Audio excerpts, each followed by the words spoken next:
L'eroina gialla torna ad uccidere a Mestre. Ieri lo stupefacente letale ha stroncato la vita ad uno 40enne di Murano. Il questore di Venezia, indagini a buon punto, presto la svolta. A San Zaccaria l'Arma dei Carabinieri festeggia l'anniversario del 204esimo di fondazione. Prioritario il tema della sicurezza. Il sindaco Brugnaro, ringraziamoli per il loro impegno. Gravissimo incidente sul lavoro nel Trevigiano, un operaio di Spinea cade da 7 metri dopo il cedimento del tetto del capannone dove stava lavorando, l'uomo ricoverato al Cafoncello di Treviso. Approfittando del suo stato interessante, una 17enne deruba un'anziana in via Calucci a Mestre, ma viene bloccata da un cittadino, un gondoliere di 51 anni che passava di lì con la moglie e la minore è portata in un centro di recupero. Si è temuto il peggio stamani alla Simar di Porto Marghera, zinco fuso esce dal forno e cade nelle vasche di contenimento, fiamme e fumo nello stabilimento, nessun ferito, pompieri al lavoro fino al tardo pomeriggio. Dopo un ventennio da protagonista della politica veneziana, Michele Mognato è tornato al suo lavoro di commesso e dice di non sentire la mancanza del Parlamento. Presentate in regione le applicazioni di ARPAV per monitorare e segnalare in tempo reale temporali o precipitazioni intense nelle zone richieste. Questi i titoli dell'edizione veneziana dei telegiornali di Antenna 3, buonasera e ben ritrovati. Dunque in primo piano la cronaca, risultati a breve, lo dice il questore di Venezia dopo l'ultima morte per overdose avvenuta a Mestre. I carabinieri dicono si lavora incessantemente. C'è una grossissima attività posta in essere da tutte le forze di polizia.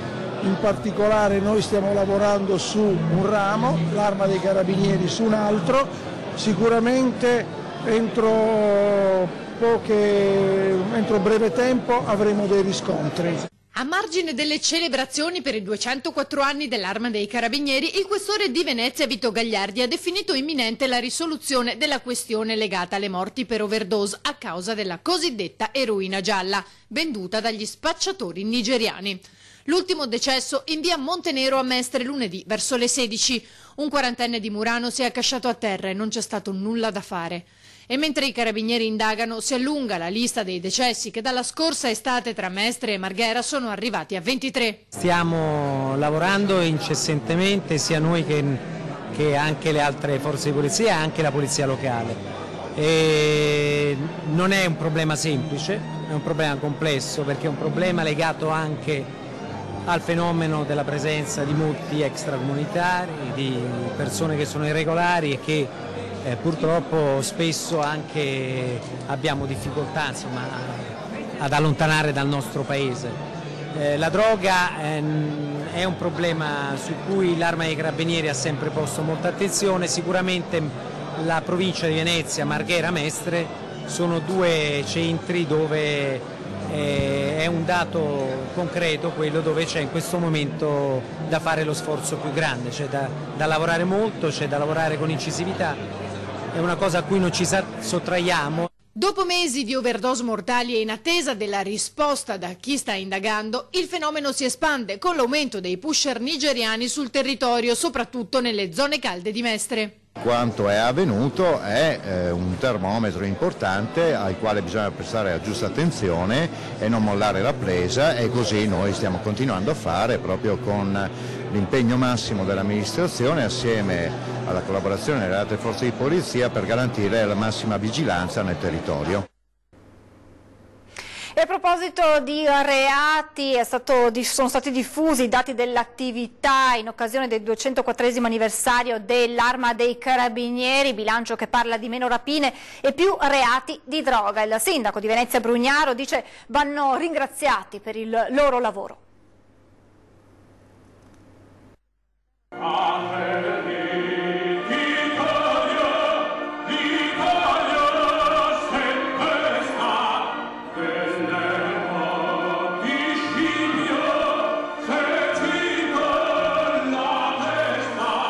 Festa per il 204esimo anniversario dalla fondazione dell'Arma nella sede del Comando Provinciale dei Carabinieri a San Zaccaria. La cerimonia si è aperta con onori al gonfalone di Venezia e alla bandiera di guerra del 4° Battaglione dei Carabinieri del Veneto. Autorità civili, militari e religiose per rendere onore all'Arma. Insieme agli altri corpi sostengono il peso della sicurezza in un paese dove purtroppo le certezze sono sempre abbastanza aleatorie. Insomma. Adesso speriamo che vengono dati più chiarezza di interventi, soprattutto per chi delinque, perché a queste persone poi spesso si risponde poi con l'oltraggio di purtroppo lasciare sempre i delinquenti liberi, insomma. E questa cosa qua non ci va proprio giù, non riusciamo ad accettarlo. Il sindaco ha anche espresso fiducia nel nuovo governo in materia di sicurezza e non solo. A questo governo e a questo ministro degli interni in particolare penso che messaggi non salva darli, ha parlato molto chiaro, io credo che su questo ci troveremo assolutamente d'accordo e non vedo l'ora di incontrarlo se avrò occasione ovviamente, però da noi avrà la massima collaborazione, credo che stia esattamente dicendo quello che i cittadini si aspettano, insomma, poi come si tradurranno le parole in fatti, questo forse anche ascoltando chi è sulla frontiera, ma penso che sia assolutamente giusto e si cambi rotta, su questo l'abbiamo detto più volte, le forze dell'ordine, tutte le istituzioni locali siamo a disposizione, siamo pronti, insomma, cioè, bisogna che in Italia si torni a dire chiaro, insomma, che tu devi scegliere tra il lavoro e il delinquere, non ci sono vie di mezzo. Chi delinque va a casa, chi delinque va in carcere e chi lavora deve essere sostenuto e aiutato. Il comandante dei Carabinieri Lunardo ha ricordato i caduti per la patria e Valeria Solesin, ringraziando le istituzioni cittadine con cui l'Arma collabora. Poi la cerimonia è proseguita con la consegna degli attestati di riconoscenza ai militari che si sono distinti. Un riconoscimento particolare è andato anche agli studenti del liceo artistico Guggenheim di Venezia, che hanno realizzato la campagna contro la violenza sulle donne, e agli alunni della scuola media Foscarini e dell'istituto comprensivo Loredan di Pellestrina.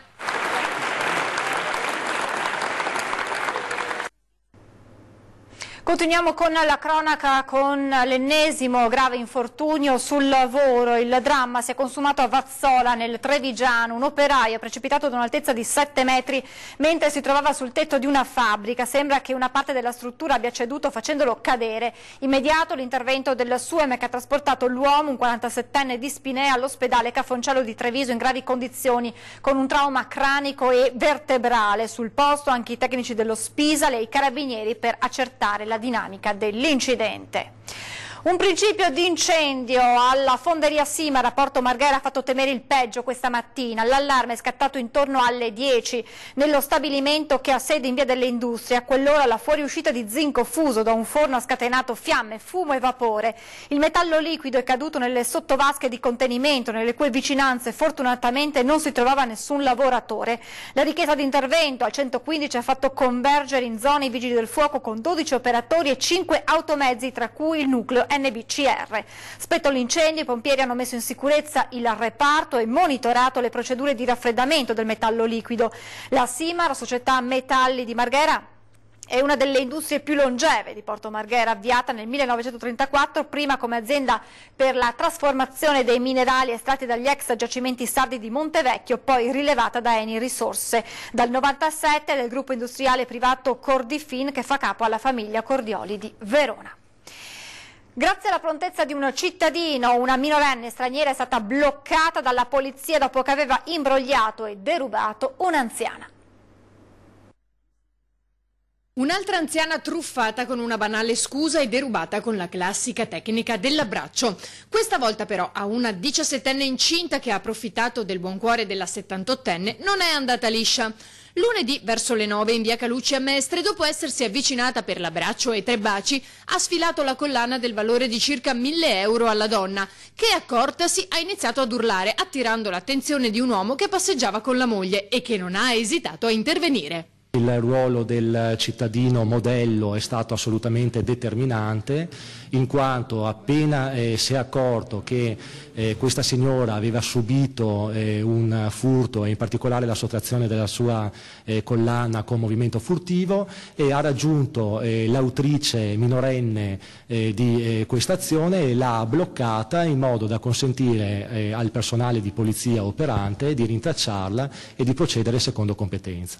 Il cittadino è un gondoliere 51enne che però ritiene di non aver fatto nulla di speciale. Per questo ha preferito non rendersi protagonista della vicenda. Ricevuto dal questore, ha detto di non aver fatto nulla di particolare. Semplicemente ha rappresentato che riteneva di aver fatto una cosa dovuta, che non avesse fatto nulla di particolarmente eclatante, che semplicemente ha dato una mano a una signora che ha capito essere in difficoltà, quindi assolutamente un cittadino modello. Questo è il messaggio che noi desideriamo rimarcare e che ogni volta che ci incontriamo abbiamo piacere di ripetere, ossia quello secondo cui la sicurezza non è semplicemente un bene che viene calato dall'alto, bensì il risultato di una rete tra tutti nel territorio di competenza. Dai controlli è emerso come la 17enne fosse già destinataria della richiesta di misura cautelare emessa dal GIP di Bologna. In aggiunta è stata denunciata per furto con destrezza e condotta in una struttura minorile di Massa Carrara.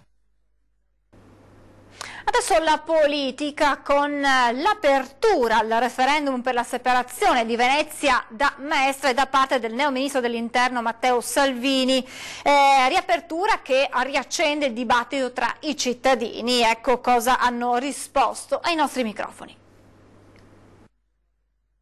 Non hanno niente altro da fare e pensano al referendum. Non so bene cosa possa succedere se con la divisione. Sarei quasi favorevole, però dovrei capire che differenza ci sarebbe dopo. Penso che frazionare ulteriormente diciamo, i territori conduca a un aumento delle difficoltà della gestione dei territori e di conseguenza io personalmente non la vedo come un'opzione utile per la comunità. Sono veneziano, nato a Venezia, costretto a venire a Mestre per via dei soldi delle case. Ha senso questo referendum? Ma mi penso di no. Non so bene cosa possa succedere se con la divisione. Sarei quasi favorevole, però dovrei capire che differenza ci sarebbe dopo. Penso che non sia da dividere, perché c'è più Venezia qua che Venezia adesso, scusa. Io penso così, da buona veneziana, perché io abitavo a Venezia. Lei sarebbe comunque favorevole a una consultazione popolare per capire se i cittadini davvero vogliono separarsi, vogliono questa separazione? Ma non vorrei che dopo Venezia avesse tutto, perché dopo alla fine Venezia prende il tutto e noi in Mestre rimaniamo fuori di tutto. Già che è andata giù da morire Mestre, non vede che non è più Mestre di una volta? Io penso che la divisione tra Mestre e Venezia non sia, per me non ha nessun, cioè per me va bene così, non penso che sia necessario. Venezia è una cosa, noi un'altra. È inutile andare avanti con questa demagogia dell'unica città. Loro hanno una essenza e noi ne abbiamo un'altra.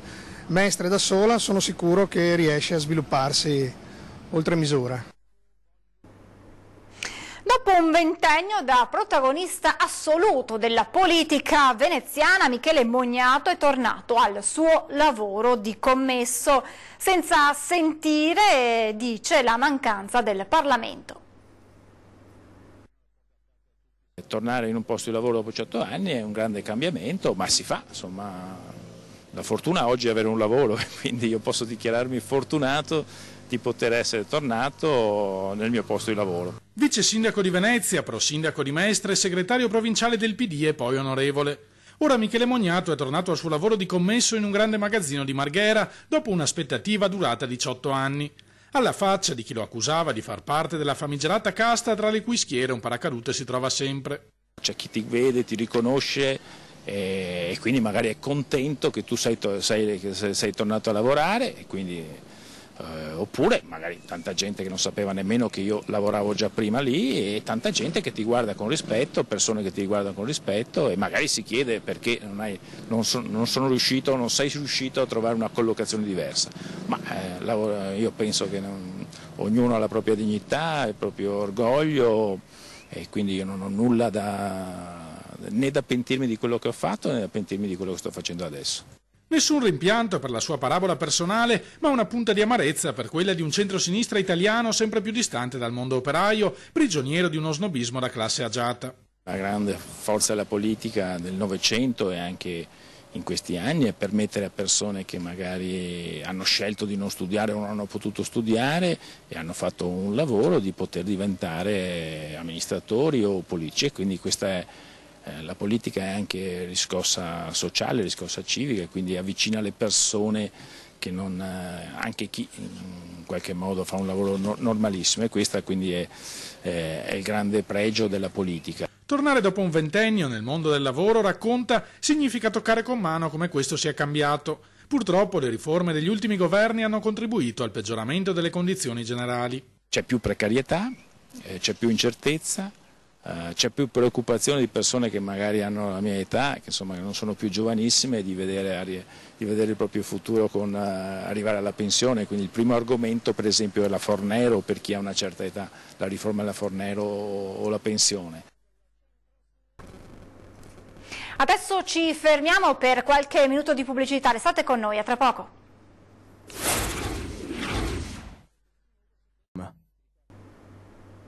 C'è la politica ad aprire questa seconda parte del telegiornale veneziano di Antenna 3 con le elezioni amministrative a San Donà di Piave, in corsa con Liberi e Uguali l'avvocato e scrittore Francesco Maino. C'era bisogno di un'alternativa di sinistra in questa città, una città che è un po' in sofferenza negli ultimi anni, città come comunità. Io vorrei solo ricordare i 48 milioni di euro bruciati dai nostri concittadini in vitoslot demoniache, quindi questo è un po' come dire, un campanello d'allarme. Esserci, denunciare, fare la guardia. Liberi e Uguali scende in campo a San Donà di Piave a sostegno del candidato sindaco Francesco Maino. Scrittore e avvocato, 46 anni, Maino è l'alternativa a una sinistra che a San Donà di Piave non lo è o non lo è mai stata abbastanza. Noi vorremmo ritornare alle cose, provare a chiamare le cose con il proprio nome, ecco, vorremmo evitare di stare un po' impantanati in questo un po' storytelling del centro-sinistra italiano. Nel programma di Francesco Maino c'è spazio per la scuola, la sanità, lo sport e il sociale. Avere un'università, per intenderci, non so, di agraria per esempio, noi veniamo dal mondo contadino, ci piacerebbe per esempio batterci di più per la sanità, ci piacerebbe avere una nuova cittadella dello sport, uno sport popolare, ci piacerebbe che insomma ci fosse un nuovo patto tra anziani e giovani. Quanto al problema della sicurezza, sono molto più pericolosi e tragici i reati commessi tra italiani all'interno delle famiglie italiane, quindi diceva è molto più sicuro stare in piazza nelle agorà, e quello che dico io è molto più certo e sicuro stare insieme in piazza piuttosto che scannarci a casa, ecco questo. Poi il resto è un problema usato anche artatamente per un consenso immediato di basso cabotaggio, ma questo non ci riguarda. E adesso andiamo a Martellago, dove sono 6 candidati in corsa per la poltrona di sindaco. Questa sera conosciamo Andrea Marchiori di Movimento Civico. Sono Andrea Marchiori, sono il candidato sindaco per il Movimento Civico Maerne Olmo Martellago. Ho 51 anni, sono sposato, ho 3 figli, 2 cani e un gatto, sono consigliere uscente per il Movimento 5 Stelle e ci ripresentiamo con questa lista civica per continuare il lavoro che abbiamo iniziato 5 anni fa. Andrea Marchiori è il candidato di Movimento Civico Maerne Olmo Martellago. Ex esponente pentastellato, Marchiori ha lasciato il movimento nei mesi scorsi dopo il caos parlamentare. La lista civica che lo sostiene per la carica di sindaco ha al centro del programma la persona. Noi proponiamo per esempio la restituzione dell'IVA trattenuta indebitamente sulla Tari fino al 2013, si parla di circa 80-100 euro a famiglia. È un una tantum, però sono soldi delle persone ed è giusto che ritornino alle famiglie. Inoltre nel programma è prevista la rimodulazione dell'IRPEF, in particolare per i redditi più bassi, e lavorando sulla raccolta differenziata il Movimento Civico di Andrea Marchiori conta di abbassare la tariffa Tari. 30 anni di esperienza nella pubblica amministrazione hanno aumentato la consapevolezza su ciò che si può fare e in che modo per il bene della collettività. Bisogna vedere i conti per capire esattamente quali sono poi i margini di operatività. Sono 5 anni di tempo per cambiare soprattutto la mentalità della gente, delle imprese, e quindi c'è tanto da fare. Abbiamo bisogno dell'aiuto di tutti, delle associazioni soprattutto, e vorremmo tanto farcela. Voltiamo pagina, la Regione ha presentato la nuova app messa a punto dall'ARPAV che monitora l'avvicinarsi di temporali intensi o molto intensi. È una nuova app fatta dalla Regione insieme ad ARPAV che serve a rendere edotti i cittadini su eventuali fenomeni meteorologici particolarmente intensi come possono essere temporali. Di siti e applicazioni che annunciano maltempo che poi non si verifica, la Regione ne aveva abbastanza. Così, per dare un taglio alle fake news sul meteo, il Veneto ha messo a punto tramite la sua agenzia ARPAV un'app per smartphone che allerta l'utente sull'arrivo di precipitazioni intense o molto intense. Quando un temporale di classe intenso o molto intenso a seconda della classazione che uno ha scelto entra nella circonferenza corrispondente al raggio che lui ha scelto, gli arriva automaticamente sul cellulare un push, un segnale, e questo gli consente di andare a vedere all'interno della app come si stanno muovendo i temporali. La presentazione ufficiale di app temporali stamani a Palazzo Balbi, uno strumento divulgativo e di autotutela della cittadinanza in caso di situazioni che possono causare danni o più semplicemente per programmare una gita fuori porta, in montagna come al mare. Cosa può fare l'utente? Può scegliere se essere avvisato per temporali intensi o molto intensi, due classi di intensità. Temporali intensi vuol dire una precipitazione di 20-25 mm all'ora, quindi già sostenuta. Un nuovo sistema per il monitoraggio e la segnalazione in tempo reale della presenza di temporali o in generale di precipitazioni intense, che nasce dalla possibilità data dai radar di fornire dati elaborabili in modo automatico e in tempi molto brevi. Nel panorama italiano allo stato attuale è disponibile solo un sistema simile sviluppato da ARPA Piemonte, mentre App Temporali porta a 8 le applicazioni sviluppate da ARPA. Siamo in chiusura, ci fermiamo qui con le notizie da Venezia e provincia, vi lascio le previsioni del tempo, io vi ringrazio per essere stati con noi e vi auguro una buona serata naturalmente su Antenna 3. Arrivederci.